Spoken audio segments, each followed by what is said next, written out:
Fortunately, the biggest story that we've been following for you, Anita, good morning. Good morning. Is happening out of Australia. There was a mass shooting that took place over the weekend, and it's been heartbreaking to cover. We've been talking about it most of the morning. Yeah, we have a 50-year-old man who was killed. They do believe, they're calling this terrorism. Yes. And they do believe that this was a father-son who are behind it. They have not identified anyone, but we have a 50-year-old man who was dead, and I do believe 24-year-old man who was wounded in the hospital. Yes. And then, we have multiple fatalities as a result of this.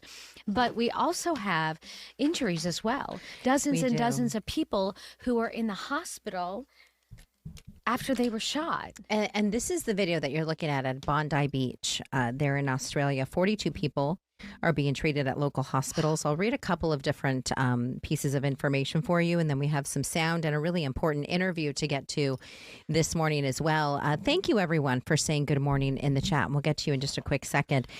The father was shot and killed by officers. Listen to this. The suspects were a 50-year-old father and his 24-year-old son. The son is in critical but stable condition, and this is a look at some of the video from some of the bystanders that had been taken, and you see all the response vehicles there in the distance as well. So it has been quite the weekend, quite the last couple of days. Of course, Hanukkah began there, and it was the first day of Hanukkah there. And here in the United States, we do have a special interview coming up about locally with, how the Jewish community is responding to something like this. Let's go ahead and take a quick listen, if we can, to what is happening there in Australia.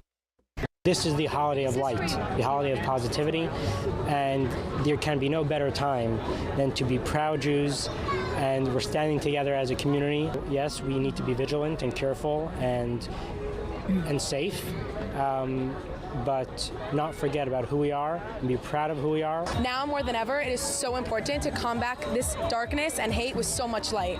And this is what we're doing here. Look how beautiful this is. So much Jewish people celebrating Hanukkah.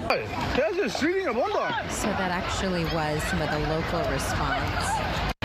Out of Scottsdale. Yeah. And the Rabbi, Arizona Jews for Justice founder, is going to be our next guest. I know you were talking about that, but we have the local communities, local Jewish communities responding to this. Because with the beginning of Hanukkah, of course, right, you have a lot of people responding and, thinking about what has taken place there in Australia. So, let's get to Rabbi Shmuly Yanklowitz with the Arizona Jews for Justice founder. I hope I pronounced that correctly. My apologies if I did not. Good morning. Thank you. Good morning. Thanks for having me. Hi, Rabbi. Absolutely. Good morning. Happy Hanukkah, despite all the darkness that took place. Give us your thoughts, if you can, just your local reaction to what has taken place and maybe what you're hearing from people here in the community in Arizona. Well, there's people who love to sell light. Everything is all good in the world all the time. And I don't buy it. And there's people who love to sell darkness. Everything is broken and tragic everywhere. And I don't buy it. The truth is, we live in a very complex world where there's so much beauty and so much love and kindness. And there's so much cruelty and pain and hate. And that's what we're witnessing right now at a holiday season that's supposed to be so joyful. So much pain and tragedy and attacks. And there's many who are afraid and really unsettled right now. The global Jewish community and right here in Arizona. Rabbi, talk a little bit about the Jewish community here in Arizona. When this took place, was there concern? Was there fear? Was there an increase of security as we entered the celebration of Hanukkah here? Unfortunately, we're used to this. There is just constant rising antisemitism in the country, in the state, from all directions, whether it's from the far right of white supremacy, whether it's from the far left of anti-Zionism, whether it's from the fundamentalists, Islamists who are arguing to globalize the Intifada. There's a sense that Jews are alone. And so that's strengthening our community because people are showing up in community more and more. But the allyship is not there in the state. We don't see other groups showing up for the Jews right now. And that's really heartbreaking. On the other hand, we're finding a lot of solidarity within the community. So when you're hearing from some of your some members of the Jewish community, How do you keep spirits up when you have that sense where you're not getting the type of support in the Jewish community that you had hoped for? You know, my teacher, Elie Wiesel, the famous Holocaust survivor and author, suggested that you don't just combat anti-Semitism directly. You actually have to keep living your mission, keep putting your light out into the world. And so I think a big part of what the community, where they're getting strength from right now, is not just from security. We're spending so much of our resources on security, armed guards everywhere we go. And yet, we get our strength from living our mission, from going out and trying to put kindness in the world, to trying to be advocates for justice, to trying to build allyship and support our mission. So there's strength from the resiliency of the Jewish people who for millennia have been under attack, and there's strength from a commitment to this mission of spreading light.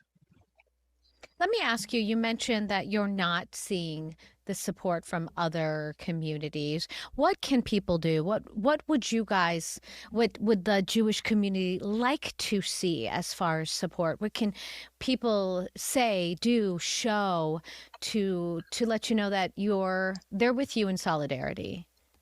Thank you so much. And I don't want to overstate it, because we as a local Arizona Jewish community have so many friends and allies across the state that we appreciate so much. And yet post-October 7th, these last 2 years have been incredibly isolating and heartbreaking.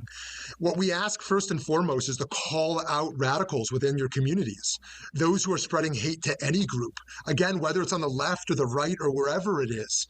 Secondly, if you see somebody who publicly identifies as Jewish, don't wish them a Merry Christmas. Don't, really recognize their Jewishness and wish them a Happy Hanukkah. Do something that enables them to feel more safe in the community.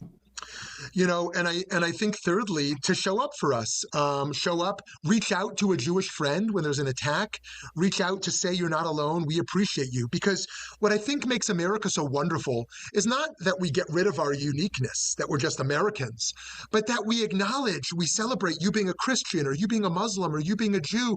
We, our different races and ethnicities, we celebrate our diversity. And so we should stand up against any hate wherever we see it. What are your, if you can share, what is Hanukkah about for those who may not understand the holiday or may not know much about your faith? Thank you for asking. There's a particularistic aspect and a universalistic aspect. The particularistic aspect is about Jewish survival, that Jews have been under attack for millennia, and yet we still have these humble little lights that we light in faith and in hope of a better world, celebrating our ability to survive based on our simple ideals. That's about the Jews looking inward. But looking outward, the message is really about solidarity in the world, that we believe the human spirit can spread light and put out darkness, that people who are suffering with illness, people who are suffering with poverty, people who are suffering in old age or dementia, whatever it is that we're struggling with, that we can find strength and resiliency from little bits of light. We heard from a young woman when we were doing the interviews who said that's what she would like to see, light from this very tragic, terrible situation. But how does one move past that if you're always looking over your shoulder and living in fear? Yes, I think the easiest way to get out of fear is to get more proximate to good people. The more we can find good people in our society, and I believe good is winning. Although there's real darkness and threats and evil, I believe there's so many good people in our society who want to make a difference, and we have to build community around them, empower each other, come together across differences, and understand each other. So I think that's the first step. The second is to double down on love. Wherever there's hate, double down on love. We at Arizona Jews for Justice, we have 2 Let's Be Better Humans buses that go around the valley every day and find people that nobody can find and feed them and give them clothes. We invite people on those buses. We have showers that give showers to people who haven't showered in months. We have toy drives that are going on to Native American reservations, going out to Christian communities in poverty to make sure they can have a Christmas that for their children. So we think that we don't don't go in hiding. We don't get angry. We don't isolate ourselves. When these attacks emerge and they scare us and they tap into our intergenerational trauma, we have to double down on acts of love. Rabbi, you mentioned, if I may, you mentioned you have buses and you help feed the hungry. It's interesting because we had a gentleman on our stream show this last Friday who does a similar thing. Mm-hmm. He has a nonprofit and he helps people who live on the street, tries to get them jobs, tries to get them employment. And to your point, we are all love. We are all people. We're really all one and the same. We may have slightly different religious beliefs. When it comes down to it, though, we are all one. And that's what's so difficult when you see people attack. And a simple hello, good morning, Merry Christmas, Happy Hanukkah is sometimes all it takes.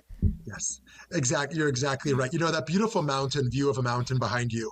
If you sit on that mountain and then you zoom out to the satellite view, you don't see a mountain and a person. Right. You just see the mountain, right? Because ultimately, I believe in my theology that there is only oneness.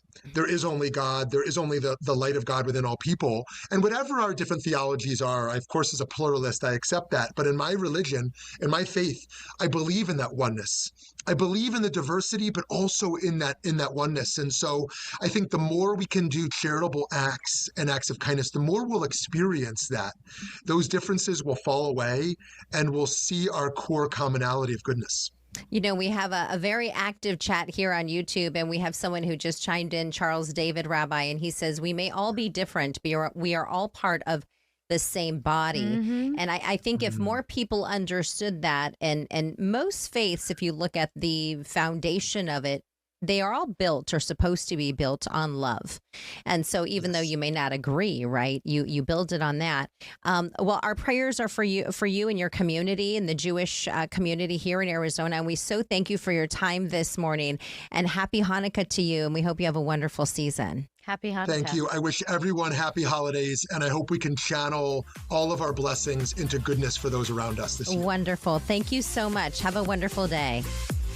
We have our mystery camera coming up this morning as well. Let's go ahead and pop that up for you. Very active site with the ocean off in the distance.